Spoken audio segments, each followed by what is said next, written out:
सात वारों का आसरा, भर्यो पीहर और सासुरा। कहते सुनते हुंकार भरते, सभी के भंडारे भरे। सातों देवों को शत शत नमन। ओम नमः शिवाय। ओम नमो भगवते वासुदेवाय नमः। आज की कथा बहुत विशेष है, क्योंकि आज की इस कथा में सप्तवार की कथा आपके सामने प्रस्तुत की जा रही है। उम्मीद करती हूँ कथा का पूरा फल लेने के लिए आप कथा को शुरू से लेकर अंत तक जरूर श्रवण करेंगे। पुराणों में साफ तौर पर लिखा गया है कि इन 7 दिनों की कथा नित्य नियम से सुनने से अखंड सौभाग्य की प्राप्ति होती है। व्यक्ति धन धान्य से संपन्न हो जाता है, विद्या की प्राप्ति होती है, दरिद्रता दूर हो जाती है, शत्रुओं का नाश होता है, व्यापार में वृद्धि होती है, रोग दोष दूर हो जाते हैं, घर में खुशहाली आती है। समस्त देवी देवताओं का आशीर्वाद व्यक्तियों का जीवन सुखमय कर देता है।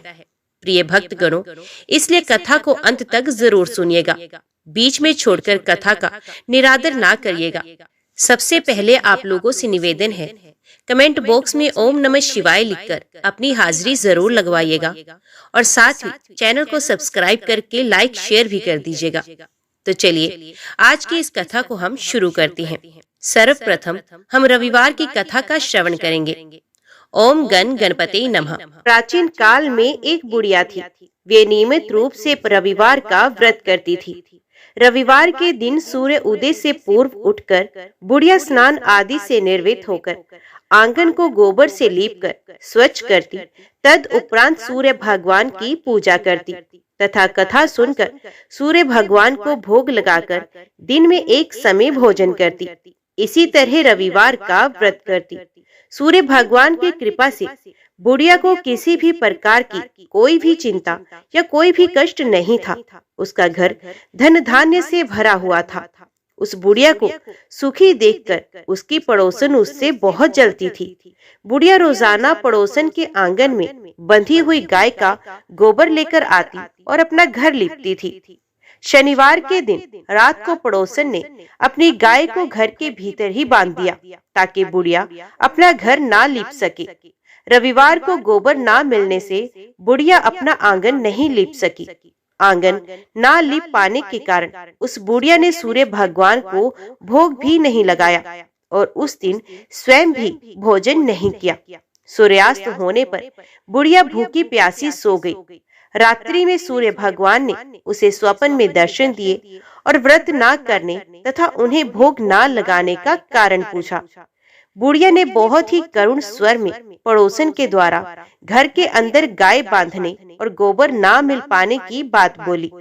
सूर्य भगवान ने अपनी अनन्य भक्त बुढ़िया की परेशानी का कारण जानकर उसके सब दुख दूर करते हुए कहा, हे माता, तुम प्रत्येक रविवार को मेरी पूजा और व्रत करती हो। मैं तुमसे अति प्रसन्न हूँ और तुम्हें ऐसी गाय प्रदान करता हूँ जो तुम्हारे घर आंगन को धन धान्य से भर देगी। तुम्हारी सभी मनोकामनाएं पूर्ण होंगी। स्वप्न में उस बुढ़िया को ऐसा वरदान देकर सूर्य भगवान अंतर ध्यान हो गए।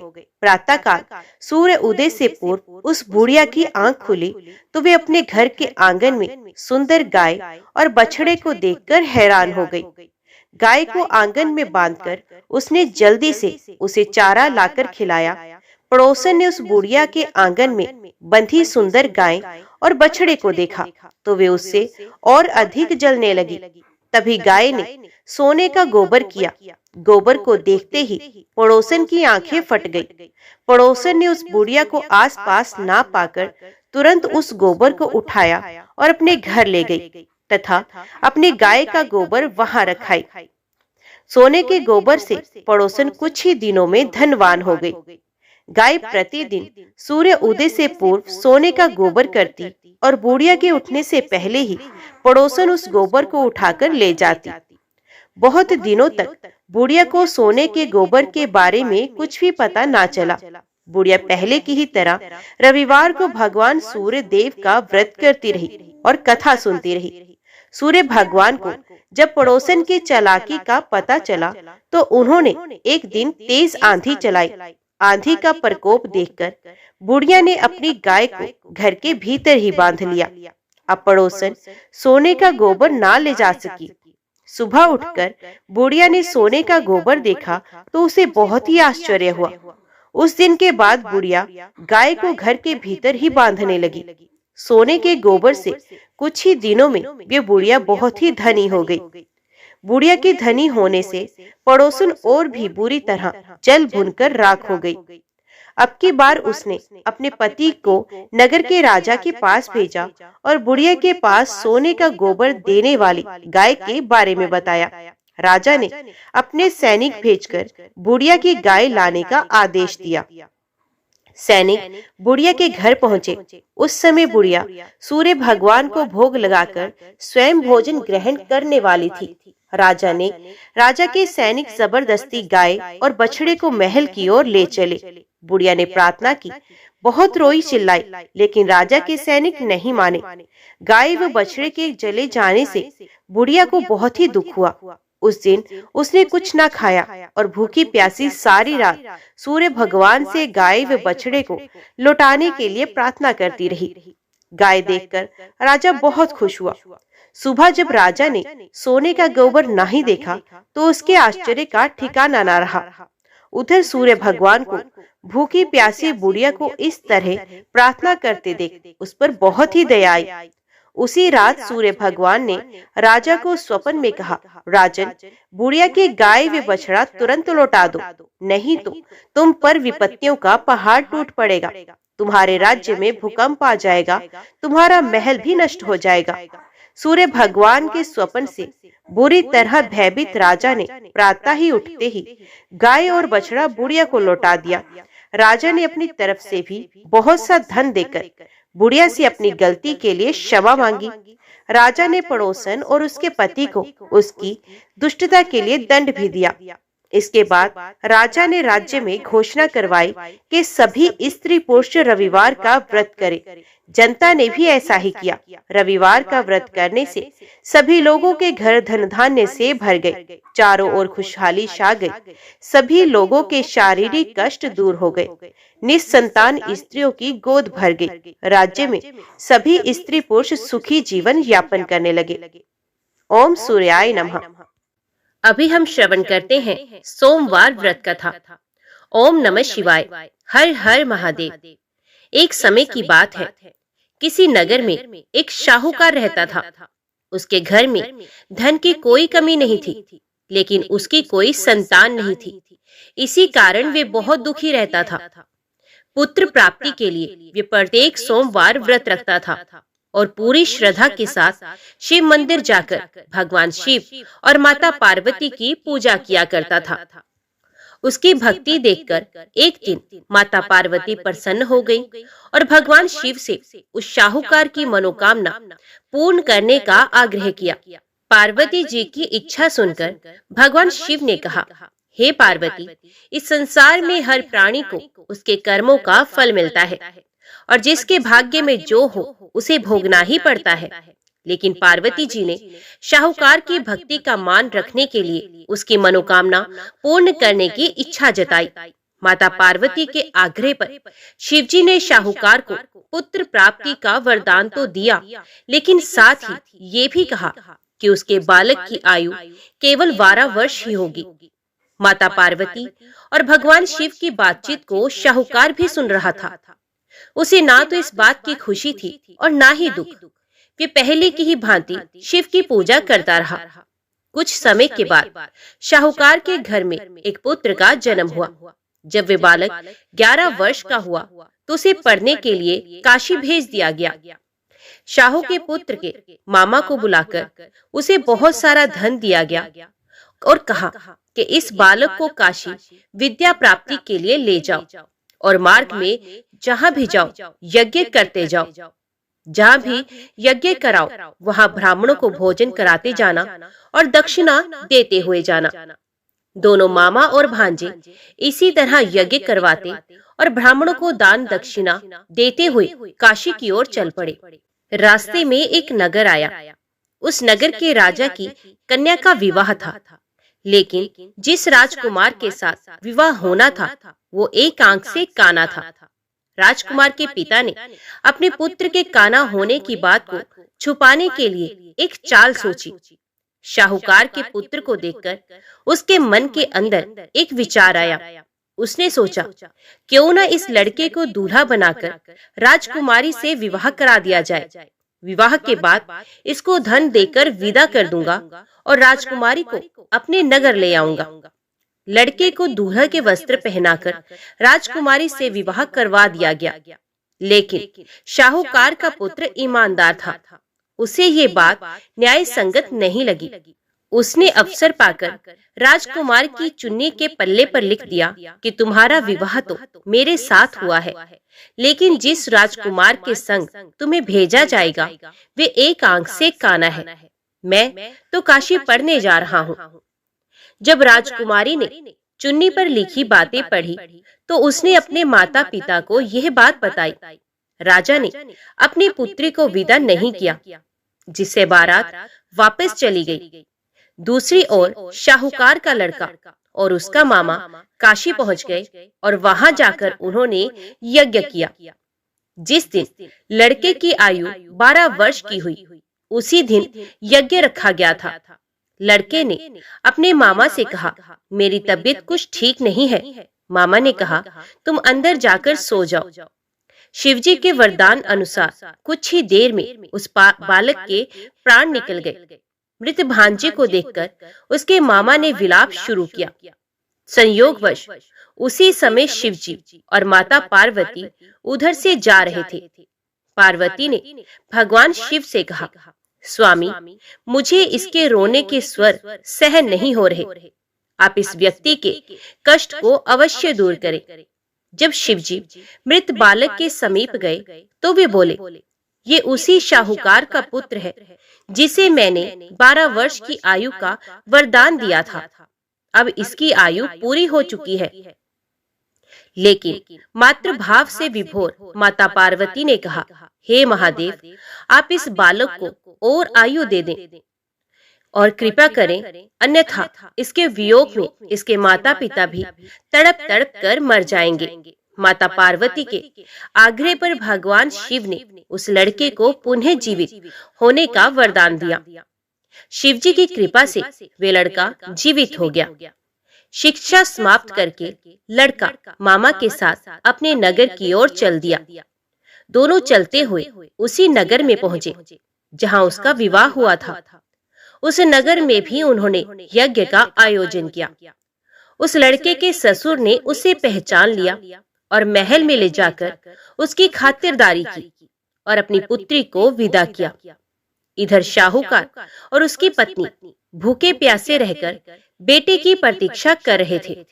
उन्होंने प्रण कर रखा था कि यदि उन्हें अपने बेटे की मृत्यु का समाचार मिला तो वे भी अपने प्राण त्याग देंगे। परंतु अपने बेटे के जीवित होने का समाचार पाकर वे बेहद प्रसन्न हुए। उसी रात भगवान शिव ने व्यापारी के स्वप्न में आकर कहा, हे श्रेष्ठी, मैंने तेरे सोमवार के व्रत करने और व्रत कथा सुनने से प्रसन्न होकर तेरे पुत्र को लंबी आयु प्रदान की है। इसी प्रकार जो कोई सोमवार व्रत करता है या कथा सुनता है या फिर पढ़ता है, उसके सभी दुख दूर होते हैं और समस्त मनोकामनाएं पूर्ण हो जाती हैं। ओम नमः शिवाय। हर हर महादेव। अभी श्रवण करें मंगलवार की व्रत कथा। पौराणिक कथा के अनुसार ऋषि नगर में केशव दत्त नाम का एक ब्राह्मण अपनी पत्नी अंजलि के साथ जीवन यापन करता था। वे धनी व्यक्ति था। उसे संपत्ति की कोई कमी नहीं थी। सभी लोग उस ब्राह्मण का सम्मान करते थे। हालांकि उसे एक बात की पीड़ा थी कि उसे कोई संतान नहीं है। केशव दत्त तथा अंजलि हनुमान जी की आराधना करते थे। वे दोनों मंगलवार का व्रत विधि पूर्वक करते थे। ऐसा करते हुए उन्हें कई वर्ष व्यतीत हो गए, लेकिन उन दोनों की संतान प्राप्ति की इच्छा अभी पूर्ण नहीं हुई। एक साल केशव दत्त राम भक्त हनुमान जी की आराधना करने जंगल की ओर चला गया। अंजलि घर पर ही रहकर हनुमान जी की पूजा करती और हर मंगलवार का व्रत रखती थी। ब्राह्मण दंपत्ति संतान प्राप्ति के लिए नियम पूर्वक मंगलवार का व्रत रखते थे। एक मंगलवार को अंजलि किसी कारणवश हनुमान जी को भोग नहीं लगा पाई। उसने व्रत रखा था। सूर्यास्त के बाद बिना भोजन किए ही वे सो गई। फिर उसने निश्चय किया कि अगले मंगलवार व्रत के समय तक हनुमान जी को भोग लगाए बिना वे भोजन ग्रहण नहीं करेगी।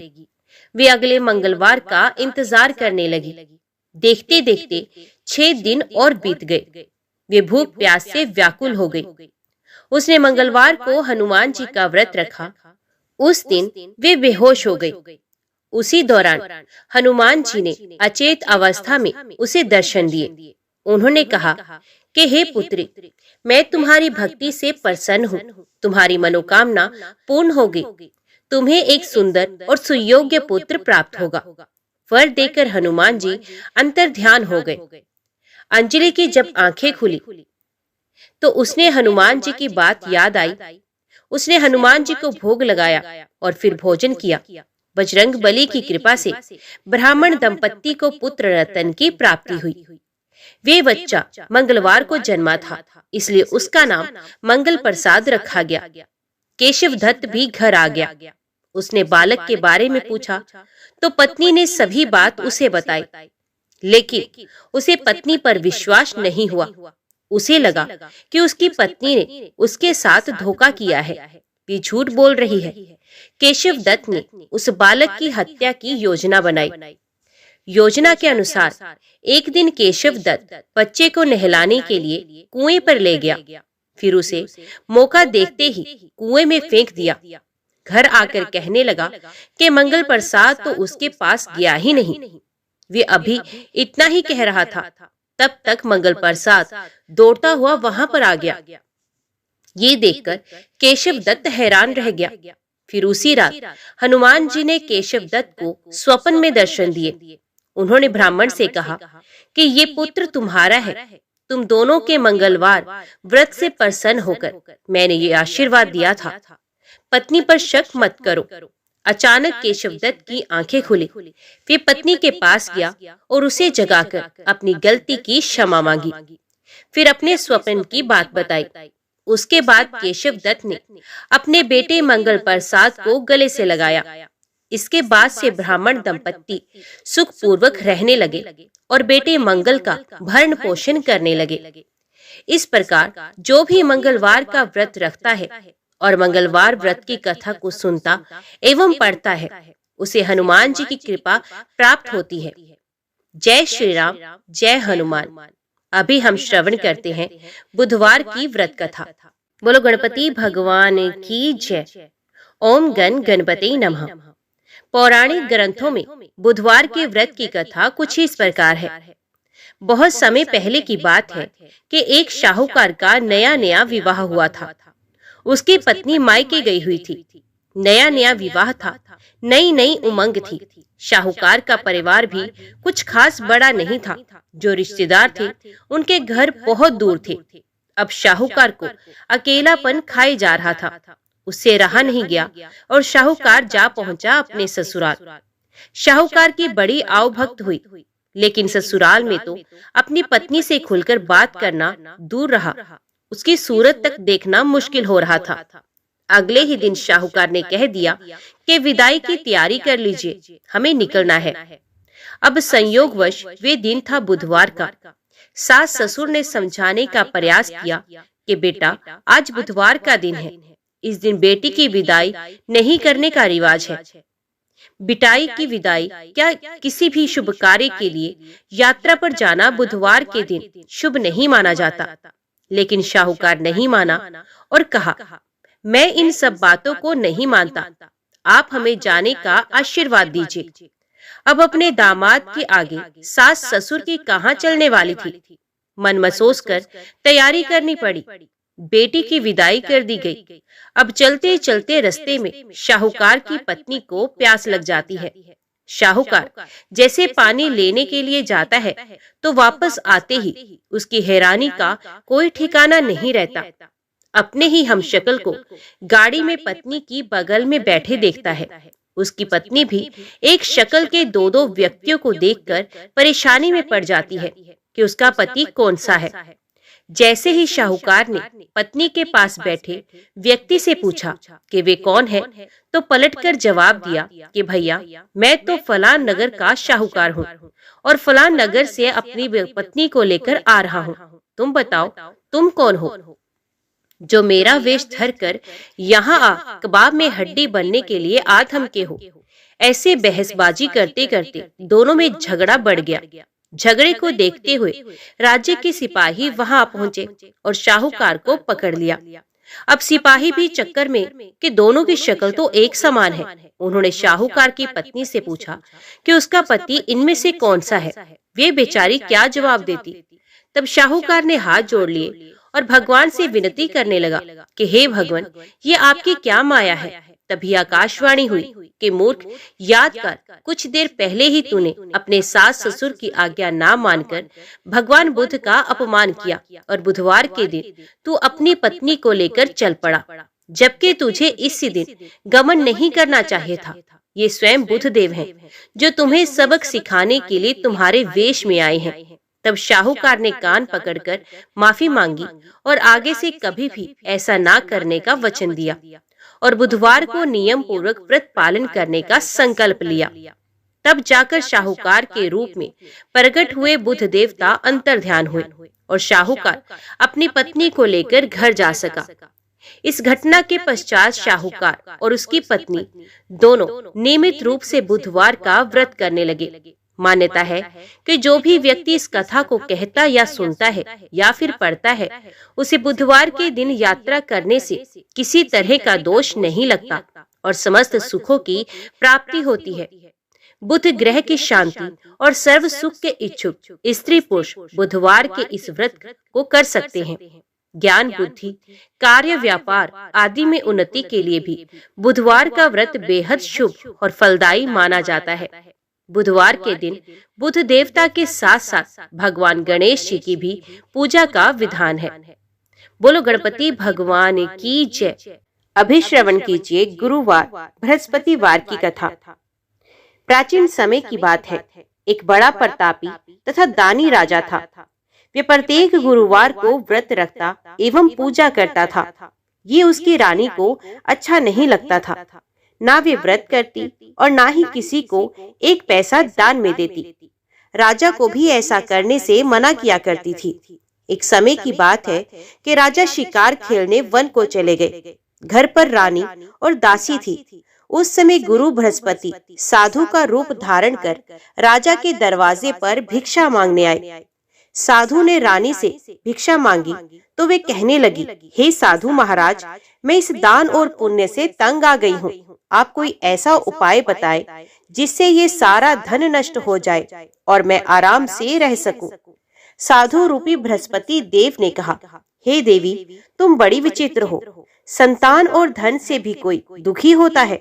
अगर तुम्हारे पास धन अधिक है तो इसे शुभ कार्यों में लगाओ जिससे तुम्हारे दोनों लोग सुधर जाएं। परंतु साधु की इन बातों से रानी खुश नहीं हुई। उसने कहा, मुझे ऐसे धन की कोई आवश्यकता नहीं जिसे मैं दान दूं तथा जिसको संभालने में ही मेरा सारा समय नष्ट हो जाए। साधु ने कहा, यदि तुम्हारी ऐसी इच्छा है तो जैसा मैं तुम्हें बताता हूँ तुम वैसा ही करना।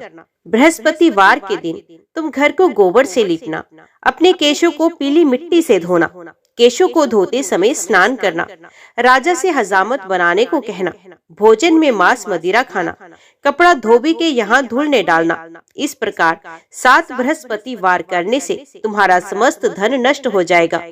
इतना कहकर साधु बने बृहस्पति देव अंतर्ध्यान हो गए। साधु के कहे अनुसार करते हुए रानी को केवल 3 बृहस्पतिवार ही बीते थे कि उसकी समस्त धन संपत्ति नष्ट हो गई। भोजन के लिए परिवार तरसने लगा। एक दिन राजा रानी से बोला, हे रानी, तुम यहीं रहो, मैं दूसरे देश को जाता हूँ, क्योंकि यहाँ पर मुझे सभी जानते हैं, इसलिए मैं कोई छोटा कार्य नहीं कर सकता। ऐसा कहकर राजा परदेश चला गया। वहाँ वे जंगल से लकड़ी काट कर लाता और शहर में बेचता। इस तरह वे अपना जीवन व्यतीत करने लगा। इधर राजा के बिना रानी और दासी दुखी रहने लगी। एक समय जब रानी और दासियों को 7 दिन बिना भोजन के रहना पड़ा, तो रानी ने अपनी दासी से कहा कि हे दासी, पास ही के नगर में मेरी बहन रहती है, वे बड़ी धनवान है। तू उसके पास जा और कुछ ले आ, ताकि थोड़ा बहुत गुजर बसर हो जाए। दासी रानी की बहन के पास गई। उस दिन बृहस्पतिवार था। रानी की बहन उस समय बृहस्पतिवार की कथा सुन रही थी। दासी ने रानी की बहन को अपनी रानी का संदेश दिया, लेकिन रानी की बहन ने कोई उत्तर नहीं दिया। जब दासी को रानी की बहन से कोई उत्तर नहीं मिला, तो वे बहुत दुखी हुई। उसे क्रोध भी आया। दासी ने वापस आकर रानी को सारी बात बता दी। सुनकर रानी ने अपने भाग्य को कोसा। उधर रानी की बहन ने सोचा कि मेरी बहन की दासी आई थी, परंतु मैं उससे नहीं बोली, इससे वे दुखी हुई होगी। कथा सुनकर और पूजन समाप्त कर वे अपनी बहन के घर गई और कहने लगी, हे बहन, मैं बृहस्पतिवार का व्रत कर रही थी, तुम्हारी दासी गई, परंतु जब तक कथा होती है तब तक ना तो उठते हैं ना ही बोलते हैं, इसलिए मैं नहीं बोली। कहो दासी क्यों गई थी? रानी बोली, बहन, हमारे घर अनाज नहीं था। ऐसा कहते कहते रानी की आंखें भर आई। उसने दासियों समेत भूखा रहने की बात भी अपनी बहन को बता दी। रानी की बहन बोली, बहन देखो, बृहस्पति देव भगवान सबकी मनोकामना पूर्ण करते हैं। देखो, शायद तुम्हारे घर में अनाज रखा हो। ये सुनकर दासी घर के अंदर गई, तो वहाँ उसे एक घड़ा अनाज का भरा मिल गया। उसे बड़ी हैरानी हुई, क्योंकि उसे एक एक बर्तन देख लिया था। उसने बाहर आकर रानी को बताया। दासी रानी से कहने लगी, हे रानी, जब हमको भोजन नहीं मिलता तो हम व्रत ही तो करते हैं, इसलिए क्यों ना इनसे व्रत और कथा की विधि पूछ ली जाए, हम भी व्रत किया करेंगे। दासी के कहने पर रानी ने अपनी बहन से बृहस्पतिवार व्रत के बारे में पूछा।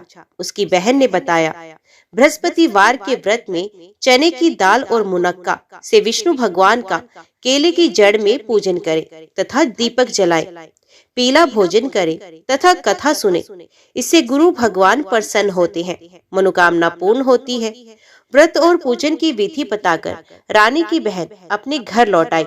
रानी और दासी दोनों ने निश्चय किया कि बृहस्पति देव भगवान का पूजन जरूर करेंगे। 7 रोज बाद जब बृहस्पतिवार आया तो उन्होंने व्रत रखा।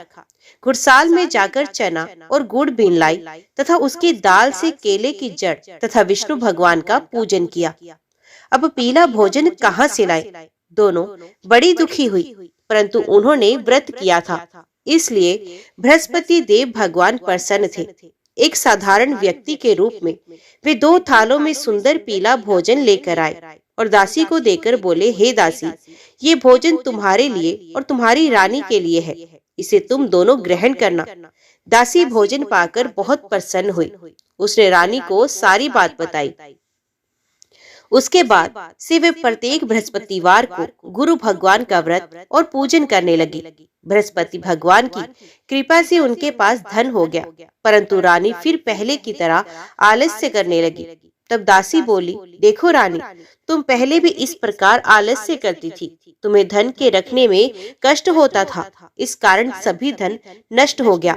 अब गुरु भगवान की कृपा से धन मिला है तो फिर तुम्हें आलस्य होता है।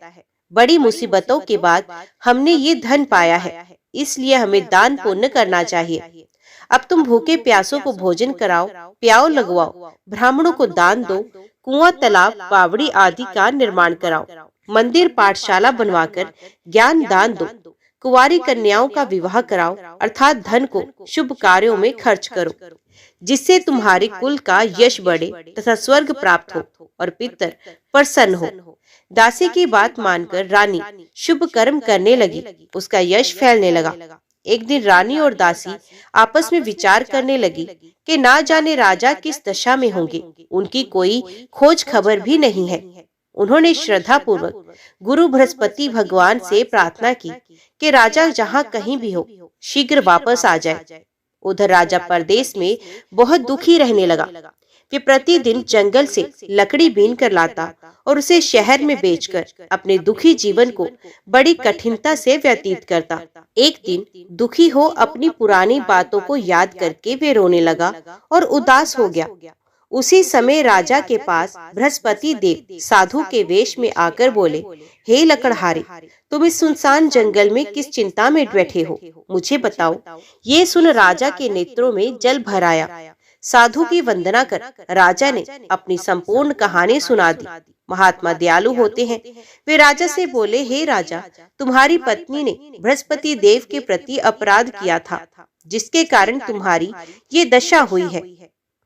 अब तुम चिंता मत करो, भगवान तुम्हें पहले से अधिक धन देंगे।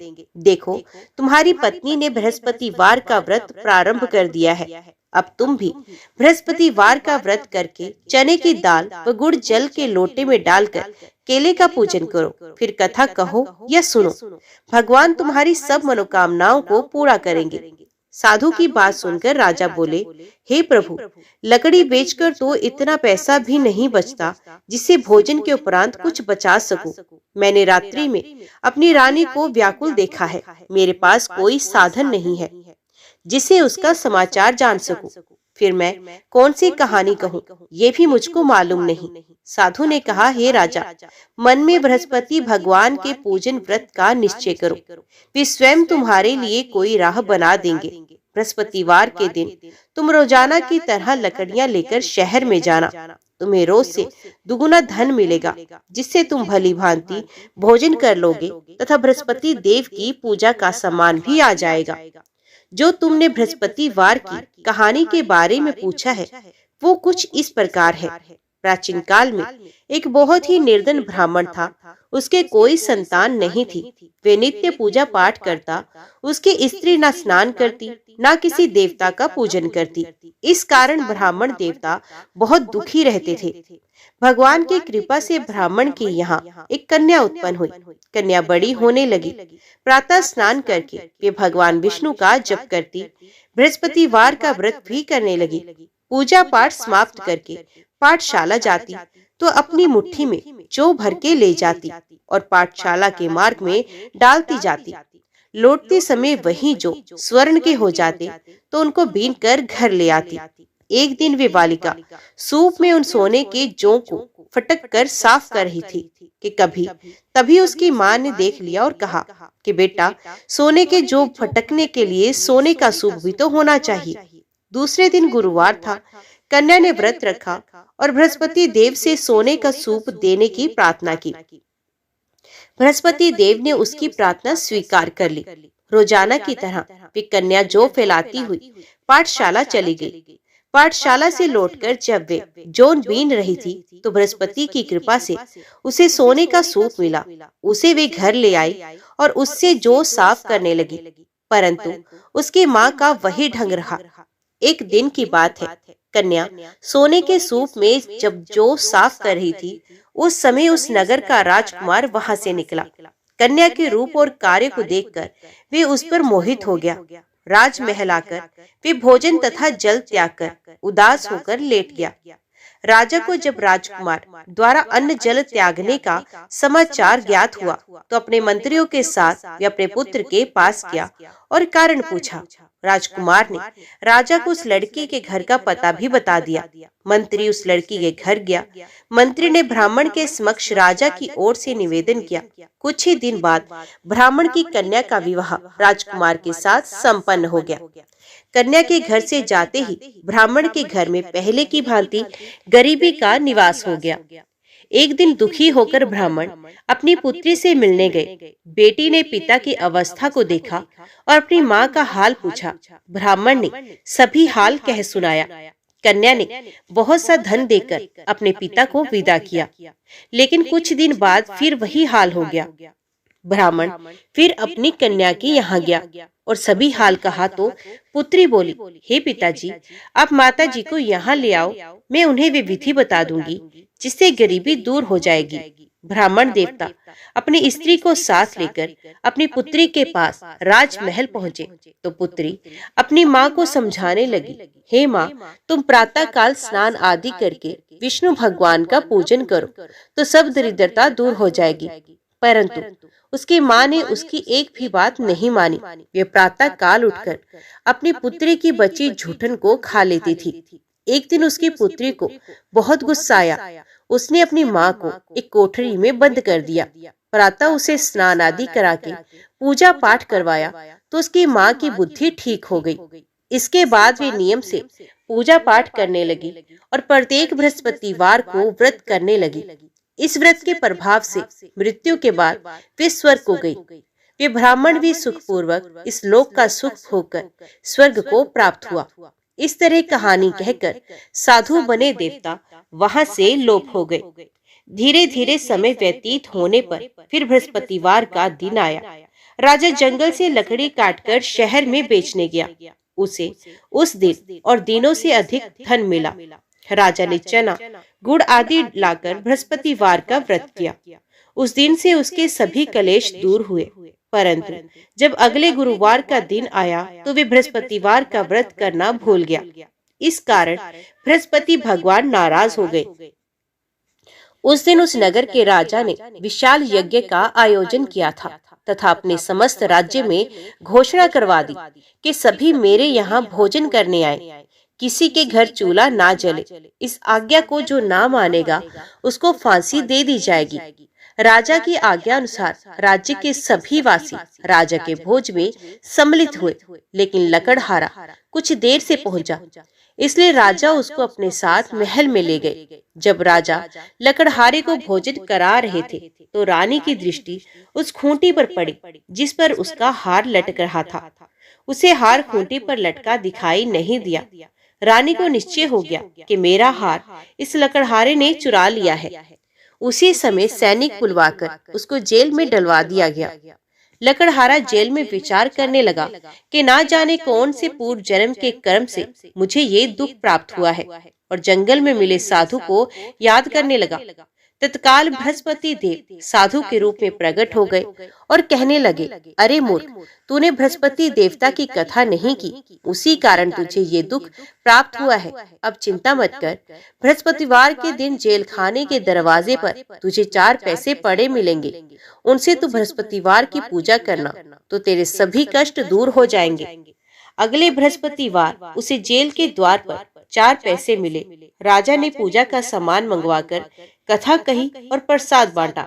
उसी रात्रि में बृहस्पति देव ने उस नगर के राजा को स्वप्न में कहा, हे राजा, तूने जिसे जेल में बंद किया है उसे कल छोड़ देना, वे निर्दोष है।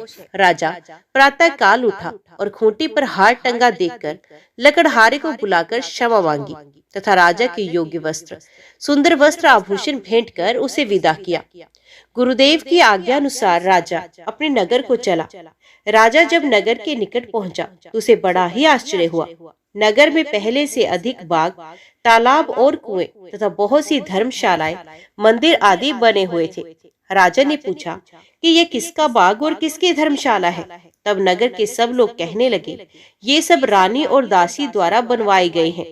राजा को आश्चर्य हुआ और गुस्सा भी आया कि उसकी अनुपस्थिति में रानी के पास धन कहां से आया होगा।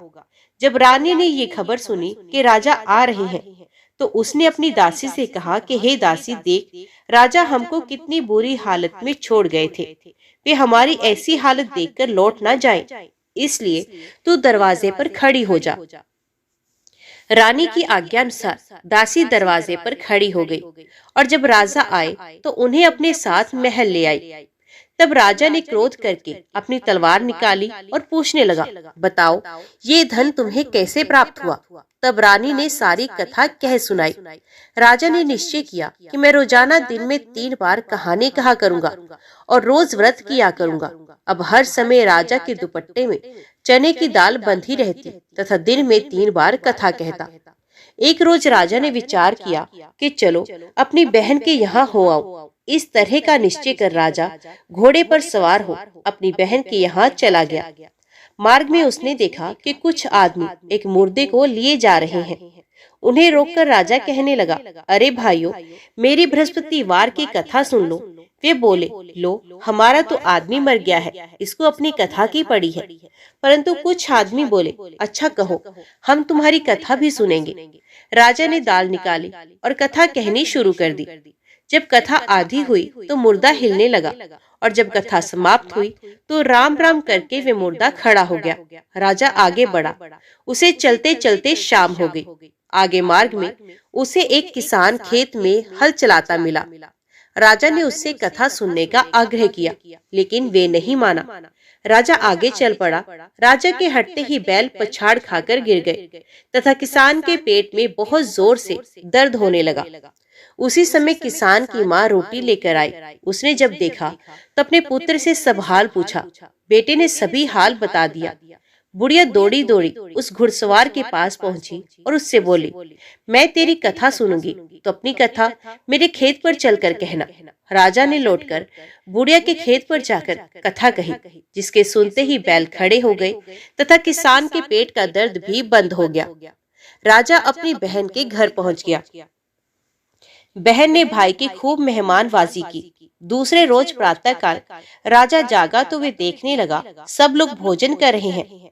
राजा ने अपनी बहन से पूछा, ऐसा कोई मनुष्य नहीं जिससे भोजन ना किया हो, जो मेरी बृहस्पतिवार की कथा सुन ले।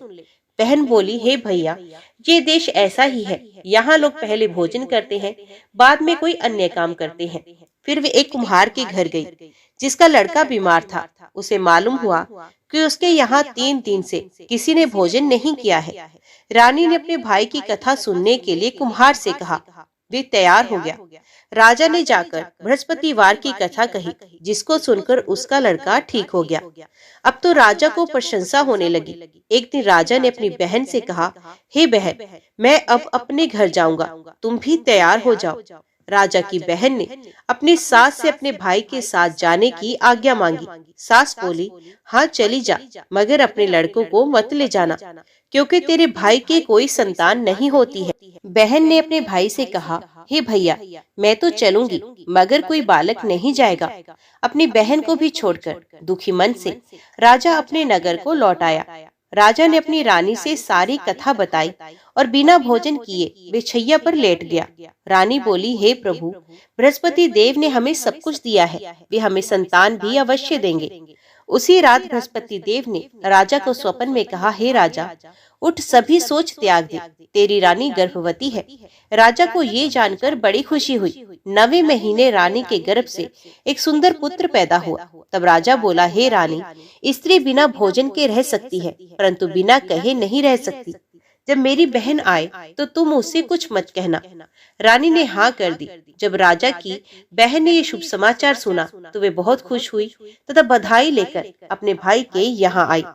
रानी ने तब उसे आने का उल्हाना दिया। जब भाई अपने साथ ला रहे थे तब टाल गई, उनके साथ ना आई और आज अपने आप ही भागी भागी बिना बुलाए आ गई।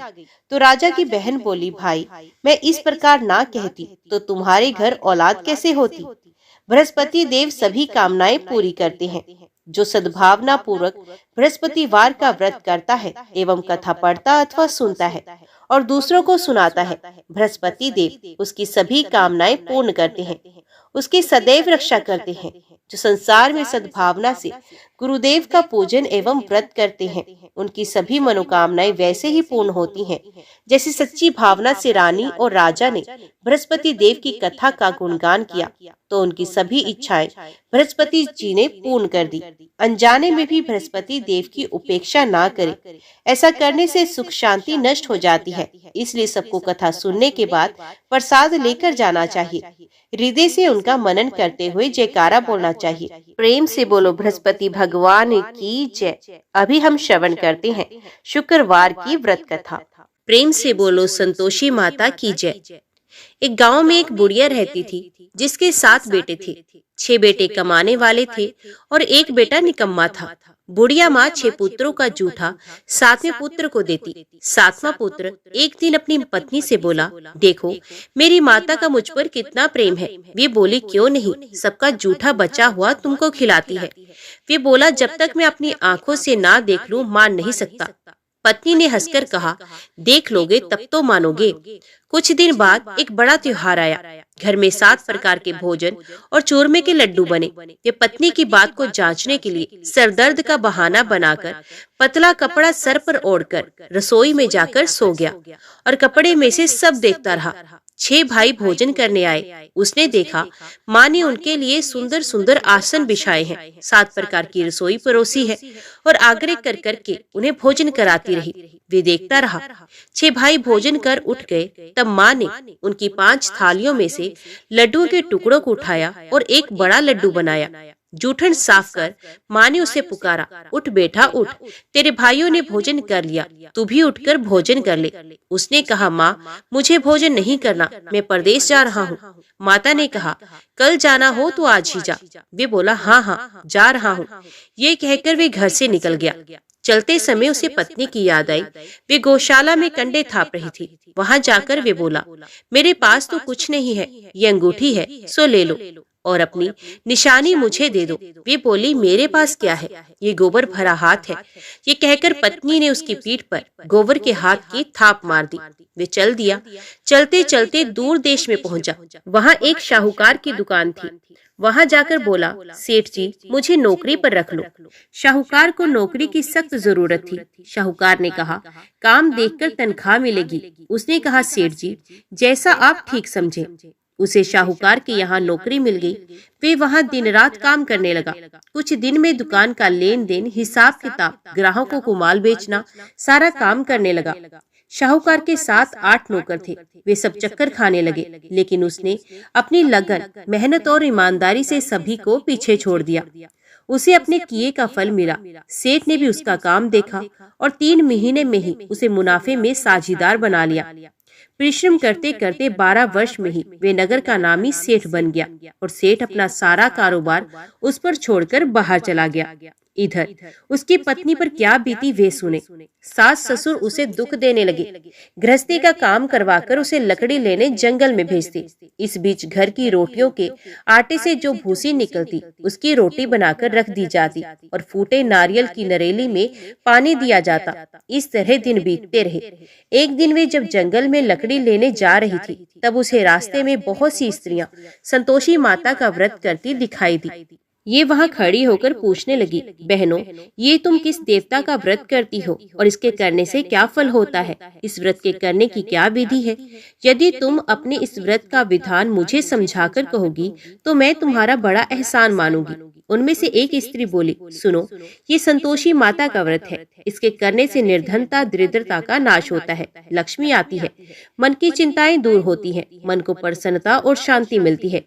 निपुति को पुत्र होता है, प्रीतम बाहर गया हो तो शीघ्र लौट आता है, कुंवारी कन्या को मन पसंद वर मिलता है, चलता मुकदमा खत्म हो जाता है, कलह क्लेश की निवृत्ति हो, सुख शांति होती है, घर में धन जमा हो, धन जायदाद का लाभ होता है तथा और भी मन में जो कुछ कामना हो सब संतोषी माता की कृपा से पूरी हो जाती हैं। इसमें कोई संदेह नहीं। वे पूछने लगी, ये व्रत कैसे किया जाता है, ये भी बताओ तो बड़ी कृपा होगी। वे स्त्री कहने लगी, बिना परेशानी श्रद्धा और प्रेम से जितना भी बन सके प्रसाद लेना, 5.25 पैसे से 5.25 आने तक, इससे भी ज्यादा शक्ति और भक्ति के अनुसार गुड़ और चना ले।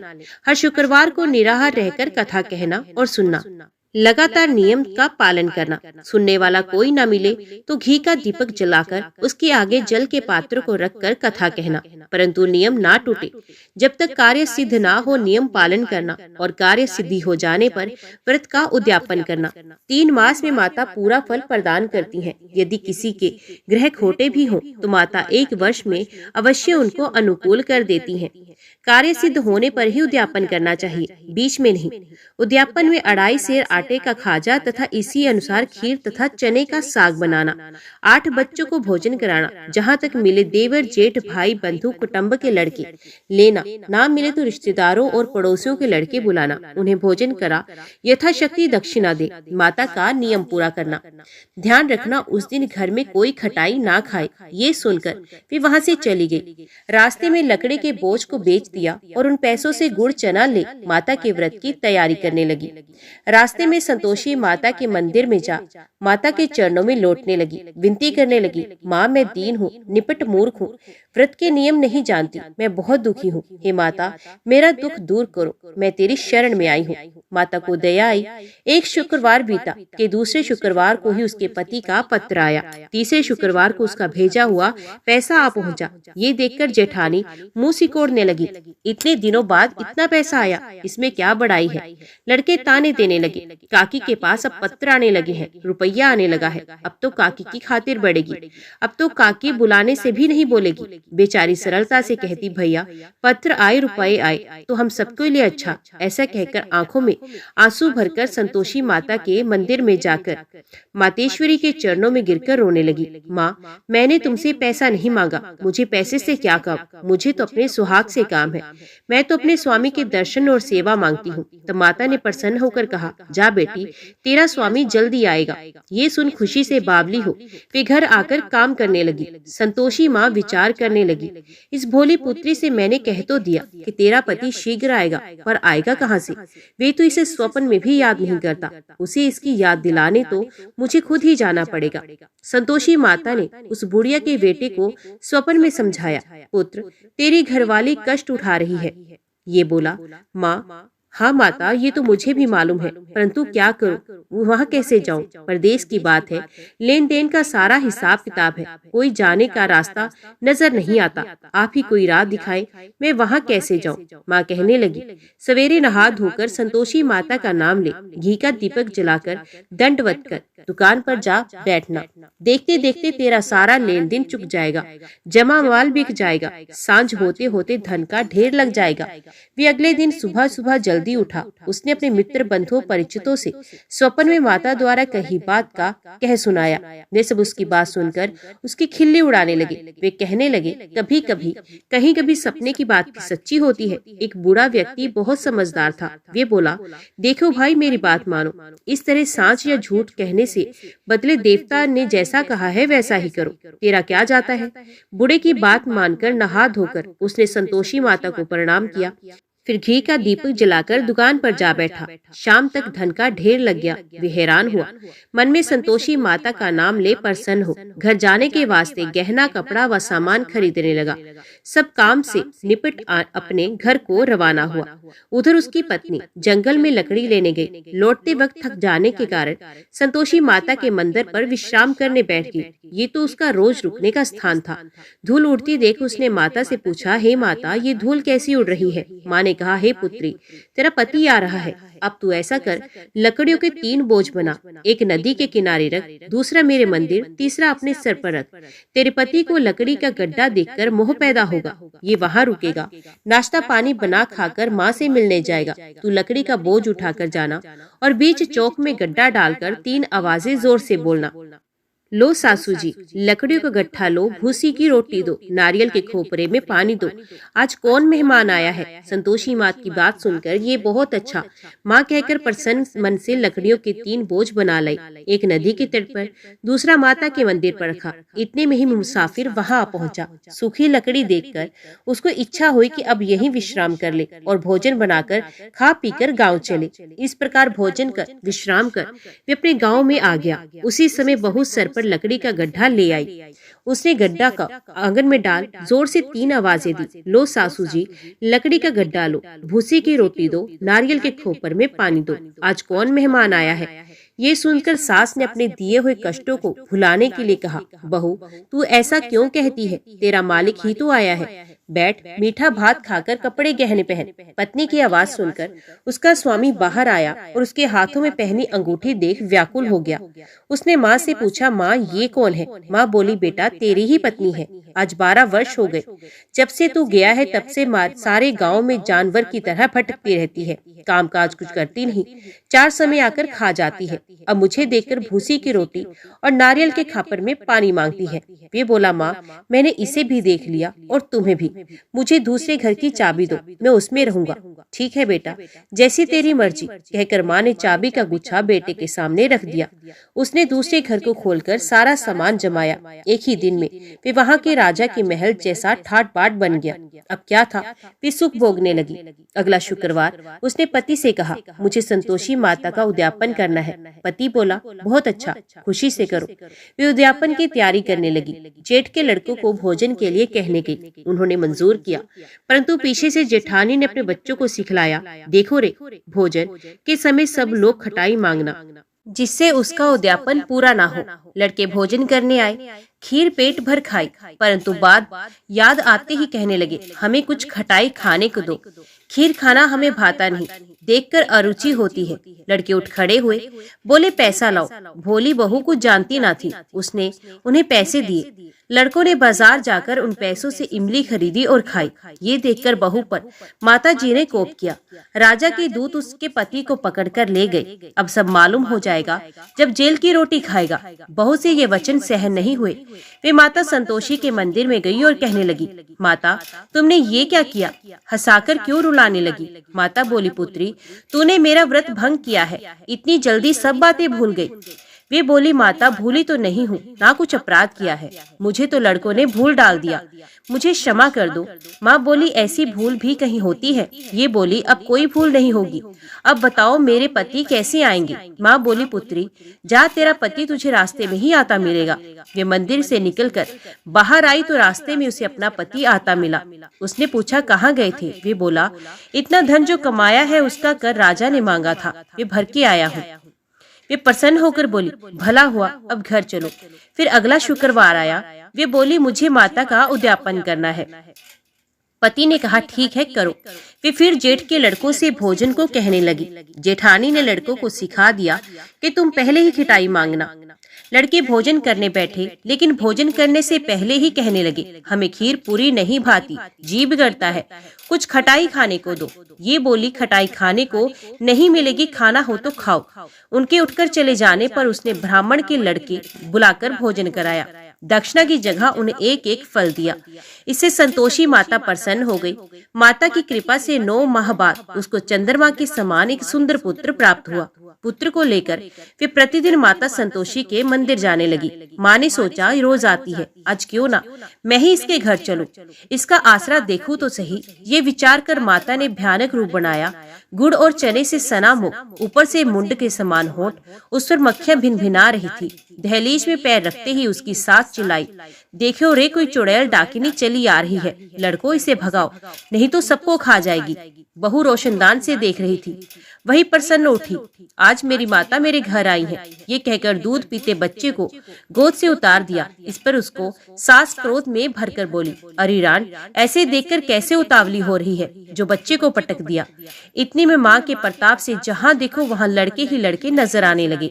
ये बोली, माँ जी मैं जिनका व्रत करती हूँ ये वही संतोषी माता है। इतना कहे उसने झट से घर के सारे किवाड़ खोल दिए। सबने माता के चरण पकड़ लिए और विनती कर कहने लगी, हे माता, हम मूर्ख हैं, अज्ञानी हैं, तुम्हारे व्रत की विधि हम नहीं जानते, तुम्हारा व्रत भंग कर हमने बड़ा अपराध किया। हे माता, आप हमारे अपराधों को क्षमा करो। इस प्रकार बार बार कहने पर संतोषी माता प्रसन्न हुई।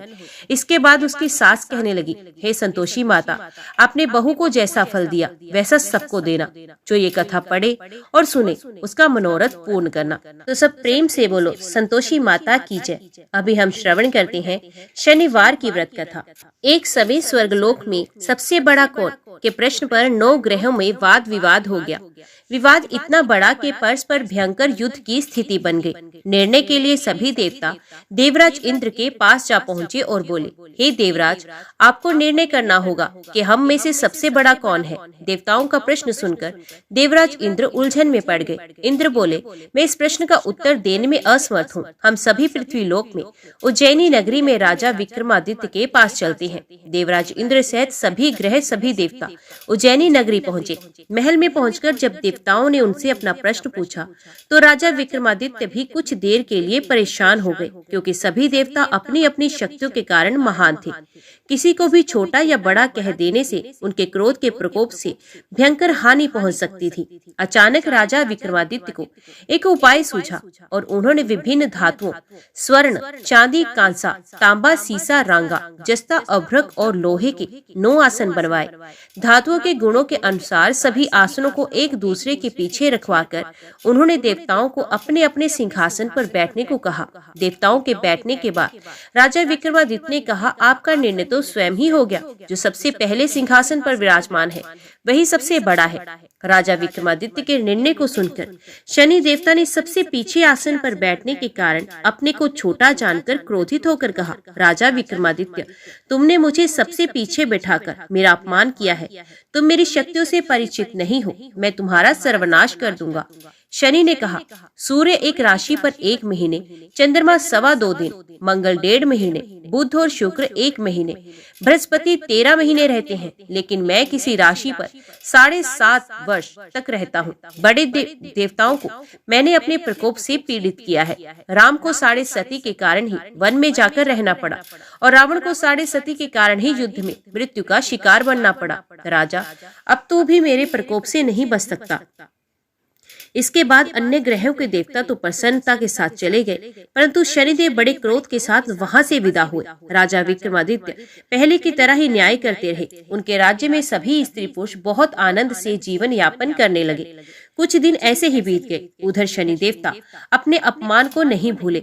विक्रमादित्य से बदला लेने के लिए एक दिन शनिदेव ने घोड़े के व्यापारी का रूप धारण किया और बहुत से घोड़ों के साथ उज्जैनी नगरी आए। राजा विक्रमादित्य ने राज्य में किसी घोड़े के व्यापारी के आने का समाचार सुना तो अपने अश्वपाल को कुछ घोड़े खरीदने के लिए भेजा। घोड़े बहुत कीमती थे। अश्वपाल ने जब वापस लौटकर इस संबंध में बताया तो राजा विक्रमादित्य ने स्वयं आकर एक सुंदर व शक्तिशाली घोड़े को पसंद किया। घोड़े की चाल देखने के लिए राजा उस घोड़े पर सवार हुए तो वे घोड़ा बिजली की गति से दौड़ पड़ा। तेजी से दौड़ता हुआ घोड़ा राजा को दूर एक जंगल में ले गया और फिर राजा को वहां गिराकर जंगल में कहीं गायब हो गया। राजा अपने नगर को लौटने के लिए जंगल में भटकने लगा, लेकिन उन्हें लौटने का कोई रास्ता नहीं मिला। राजा को भूख और प्यास लग गई। बहुत घूमने पर उसे एक चरवाहा मिला। राजा ने उससे पानी मांगा। पानी पीकर राजा ने उस चरवाहे को अपनी अंगूठी दे दी। फिर उससे रास्ता पूछकर वे जंगल से निकलकर पास के एक नगर में पहुंचा। राजा ने एक सेठ की दुकान पर बैठकर कुछ देर आराम किया। उस सेठ ने राजा से बातचीत की तो राजा ने उसे बताया कि मैं उज्जैनी नगरी से आया हूँ। राजा के कुछ देर दुकान पर बैठने से सेठ जी की बहुत बिक्री हुई। सेठ ने राजा को बहुत भाग्यवान समझा और खुश होकर उसे अपने घर भोजन के लिए ले गया। सेठ के घर में सोने का एक हार खूंटी पर लटका हुआ था। राजा को उस कमरे में छोड़कर सेठ कुछ देर के लिए बाहर आया। तभी एक आश्चर्यजनक घटना घटी।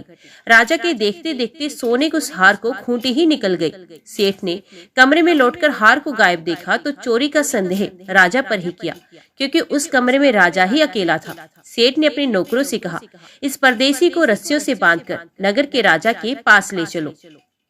राजा ने विक्रमादित्य से हार के बारे में पूछा तो उसने बताया कि उसके देखते ही देखते खूंटी ने हार को निगल लिया था। इस पर राजा ने क्रोधित होकर चोरी करने के अपराध में विक्रमादित्य के हाथ पैर काटने का आदेश दिया। राजा विक्रमादित्य के हाथ पांव काटकर उसे नगर की सड़क पर छोड़ दिया गया। कुछ दिन बाद एक तेली उसे उठाकर अपने घर ले गया और उसे अपने कोहलू पर लगा दिया। राजा आवाज देकर बैलों को हाँकता रहा। इस तरह तेली का बैल चलता रहा और राजा को भोजन मिलता रहा। शनि के प्रकोप की 7.5 सती पूरी होने पर वर्षा ऋतु प्रारंभ हुई। राजा विक्रमादित्य एक रात मेघ मल्हार का गा रहा था। तभी नगर के राजा की लड़की राजकुमारी मोहिनी रथ पर सवार उस तेली के घर के पास से गुजरी। उसने मेघ मल्हार सुना तो उसे बहुत अच्छा लगा और दासी को भेजकर गाने वाले को बुला लाने को कहा। दासी ने लौटकर राजकुमारी को अपंग राजा के बारे में सब कुछ बता दिया। राजकुमारी उसके मेघ मल्हार से बहुत मोहित हुई, अतः उसने सब कुछ जानकर भी अपंग राजा से विवाह करने का निश्चय किया। राजकुमारी ने अपने माता पिता से जब ये बात कही तो वे हैरान रह गए। रानी ने मोहिनी को समझाया, बेटी तेरे भाग्य में किसी राजा की रानी होना लिखा है, फिर तू उस अपंग से विवाह करके अपने पांव पर कुल्हाड़ी क्यों मार रही है। राजकुमारी ने अपनी जिद नहीं छोड़ी। अपनी जिद पूरी कराने के लिए उसने भोजन करना छोड़ दिया और प्राण त्याग देने का निश्चय कर लिया। आखिर राजा रानी को विवश होकर अपंग विक्रमादित्य से राजकुमारी का विवाह करना पड़ा। विवाह के बाद राजा विक्रमादित्य और राजकुमारी तेली के घर में ही रहने लगे। उसी रात स्वप्न में शनिदेव ने राजा से कहा, राजा, तुमने मेरा प्रकोप देख लिया, मैंने तुम्हें अपने अपमान का दंड दिया है। राजा ने शनिदेव से क्षमा करने को कहा और प्रार्थना की, हे शनिदेव, आपने जितना दुख मुझे दिया है अन्य किसी को ना देना। शनिदेव ने कुछ सोचकर कहा, राजा, मैं तुम्हारी प्रार्थना स्वीकार करता हूँ। जो कोई स्त्री पुरुष मेरी पूजा करेगा, शनिवार को व्रत करके मेरी व्रत कथा को सुनेगा, उसमें मेरी अनुकंपा बनी रहेगी। प्रातःकाल राजा विक्रमादित्य की नींद खुली तो अपने हाथ पांव वापस देखकर राजा को बहुत खुशी हुई। उसने मन ही मन शनिदेव को प्रणाम किया। राजकुमारी भी राजा के हाथ पांव सही सलामत देखकर आश्चर्य में डूब गई। तब राजा विक्रमादित्य ने अपना परिचय देते हुए शनिदेव के प्रकोप की सारी कहानी सुनाई। सेठ को जब इस बात का पता चला तो दौड़ता हुआ तेली के घर पहुंचा और राजा के चरणों में गिरकर क्षमा मांगने लगा। राजा ने उसे क्षमा कर दिया क्योंकि ये सब तो शनिदेव के प्रकोप के कारण हुआ था। सेठ राजा को अपने घर ले गया और उसे भोजन कराया। भोजन करते समय वहाँ एक आश्चर्यजनक घटना घटी। सबके देखते देखते उसी खूंटी ने हार उगल दिया। सेठ जी ने अपनी बेटी का विवाह भी राजा के साथ कर दिया और बहुत से स्वर्ण आभूषण, धन आदि देकर राजा को विदा किया। राजा विक्रमादित्य राजकुमारी मोहिनी और सेठ की बेटी के साथ उज्जैनी पहुंचे तो नगरवासियों ने हर्ष से उनका स्वागत किया। अगले दिन राजा विक्रमादित्य ने पूरे राज्य में घोषणा कराई कि शनिदेव सब देवों में सर्वश्रेष्ठ हैं। प्रत्येक स्त्री पुरुष शनिवार को उनका व्रत करें और व्रत कथा अवश्य सुने। राजा विक्रमादित्य की घोषणा से शनिदेव बहुत प्रसन्न हुए। शनिवार का व्रत करने और व्रत कथा सुनने के कारण सभी लोगों की मनोकामनाएं शनिदेव की अनुकंपा से पूरी होने लगी। सभी लोग आनंद पूर्वक रहने लगे। तो सब प्रेम से बोलो शनिदेव भगवान की जय। उम्मीद करती हूँ ये कथा आपको अत्यंत पसंद आई होगी। ये कथा आपको पसंद आई हो तो हमारी वीडियो को लाइक और चैनल को सब्सक्राइब जरूर कीजिएगा। आपका जीवन मंगलमय हो। आपसे विदा लेते हैं, मिलते हैं अगली वीडियो के साथ। तब तक के लिए देखते व सुनते रहिए। जय मां कंजक, जय माता दी।